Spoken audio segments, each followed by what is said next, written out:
नमस्कार मित्रांनो, आपल्या शेत शिवारे युट्यूब चॅनलमध्ये तुमचे पुन्हा एकदा स्वागत आहे. तर आज आपण माहिती बघणार आहोत, गव्हाचा कचरा जाळल्यानंतर काय काय दुष्परिणाम होतात, तसेच त्याचे काय गंभीर परिणाम होतात याविषयी. भारतातील पंजाब, हरियाणा आणि महाराष्ट्र या राज्यांमध्ये गहू काढणीनंतर उरलेला पेंढा काडी कचरा जाळण्याची पद्धत आहे. शेतकरी हा कचरा जाळतो कारण त्याला पुढील पिकासाठी त्याची जमीन मोकळी करायची असते, मजुरीचा खर्च वाचवायचा असतो. पण या साध्या दिसणाऱ्या कृतीमागे जे परिणाम दडलेले आहेत ते इतके गंभीर आहेत की ते फक्त एका शेतापुरते मर्यादित राहत नाही, तर संपूर्ण पर्यावरण, मानवी आरोग्य, प्राणी जीवन आणि पृथ्वीच्या हवामानावर खोल परिणाम करतात. जेव्हा हा गव्हाचा कचरा जाळला जातो तेव्हा त्या जळत्या आगीतून विविध प्रकारचे रासायनिक घटक आणि सूक्ष्म कण हवेत सोडले जातात.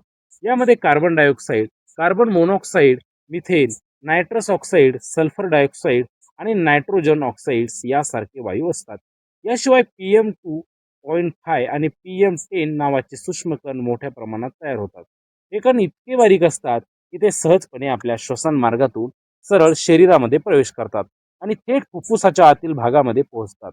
इंडियन ॲग्रिकल्चर रिसर्च इन्स्टिट्यूट आणि नासाने केलेल्या अभ्यासात असं स्पष्ट झालंय की उत्तर भारतातील हवेच्या प्रदूषणामध्ये या पिकांच्या अवशेषांच्या जाळण्याचा मोठा वाटा आहे. हिवाळ्याच्या काळामध्ये हे जरा प्रमाण जास्तच असतं.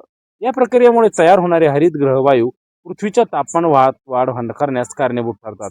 कार्बन डायऑक्साईड आणि मिथेन हे दोन्ही वायू सूर्याच्या उष्णतेला पृथ्वीवर अडवून ठेवतात. त्यामुळे ग्लोबल वॉर्मिंग वाढते, पावसाचे स्वरूप बदलते आणि कधी कधी अतिवृष्टी होण्याची सुद्धा संभावना टाळता येत नाही. हवामानातील हा असमतोल शेतीवरही थेट परिणाम करतो, कारण पिकांची वाढ, उत्पादन आणि गुणवत्ता या सर्व गोष्टी हवामानावर अवलंबून असतात. त्यामुळे एका बाजूला शेतकरी कचरा जाळून वेळ वाचवतो, तर दुसऱ्या बाजूला हवामान बदलामुळे भविष्यातील शेती धोक्यात येते. जमिनीच्या दृष्टीने पाहिल्यास हा परिणाम अजून अधिक गंभीर होतो. ज्या जमिनीवर कचरा जाळला जातो त्या जमिनीतील अति सेंद्रिय पदार्थ नष्ट होतात. जमिनीमध्ये असलेले उपयुक्त सूक्ष्मजीव जसे की बॅक्टेरिया आणि बुरशी हे आगीमुळे नष्ट होतात. हे सूक्ष्मजीव जमिनीला सुपीक ठेवण्यासाठी अत्यंत मोलाची भूमिका बजावत असतात. गांडुळं जी नैसर्गिकरित्या जमीन भुसभुशीत करतात ती देखील या आगीमध्ये मरतात. परिणामी जमिनीची पाणी धारण करण्याची क्षमता कमी होते, माती कडक होते आणि रासायनिक खतांचा अवलंबित्व वाढते. दीर्घकाळात यामुळे उत्पादन खर्च वाढतो आणि उत्पन्न मात्र कमी होते. या जाळण्याचा परिणाम फक्त जमिनीपुरता मर्यादित राहत नाही, तर तो पाण्यावरही होतो. जाळलेल्या कचऱ्याची राख पावसाच्या पाण्यासोबत नद्या, तलाव आणि विहिरीमध्ये मिसळते. यामुळे पाण्याची गुणवत्ता खराब होते. या राखेमध्ये असलेले विषारी घटक जलचर प्राण्यांसाठी घातक ठरतात. मासे आणि इतर जलचर जीव मरू शकतात किंवा त्यांची संख्या झपाट्याने कमी देखील होऊ शकते. यामुळे अन्न साखळीवर परिणाम होतो आणि पर्यावरणातील संतुलन बिघडते. प्राण्यांवर होणारा परिणामही अत्यंत गंभीर आहे. शेताजवळील परिसरात राहणारे लहान प्राणी, कीटक, पक्षी यांना या आगीमुळे थेट धोका निर्माण होतो. अनेक वेळा लहान प्राणी आगीमध्ये जळून मरतात. धुरामुळे पक्ष्यांचे श्वसन बिघडते आणि त्यांचे स्थलांतराचे मार्ग बदलतात.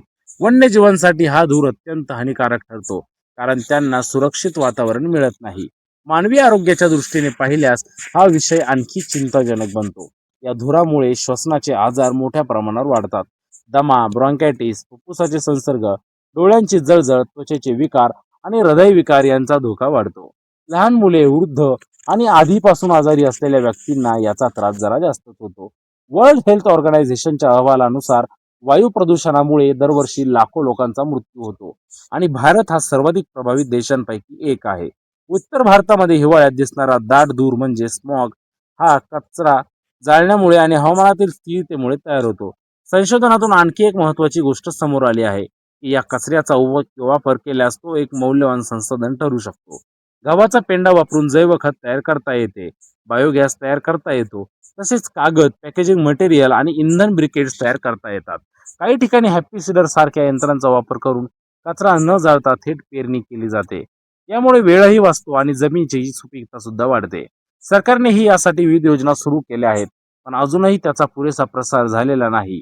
एकंदरीत पाहता गव्हाचा कचरा जाळणे हा एक तात्पुरता आणि सोपा उपाय वाटत असला तरी त्याचे परिणाम मात्र खूपच दुरोगामी आणि हानिकारक आहे.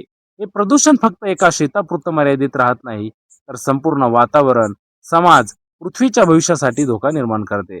जर आपण याकडे दुर्लक्ष केले तर उद्या त्याची किंमत आपल्याला अधिक मोठ्या स्वरूपात चुकवावी लागेल. म्हणूनच आता वेळ आली आहे की आपण या समस्येकडे गांभीर्याने पाहून शाश्वत आणि पर्यावरणपूरक उपायांचा स्वीकार करावा. शेतकरी, वैज्ञानिक, सरकार आणि सामान्य नागरिक यांनी एकत्र येऊन जर यावर काम केले तरच आपण स्वच्छ हवा, निरोगी जीवन आणि सुरक्षित भविष्य मिळवू शकतो. जर तुम्हाला हा व्हिडिओ आवडला असेल तर चॅनलला लाईक करा, सबस्क्राईब करा. धन्यवाद.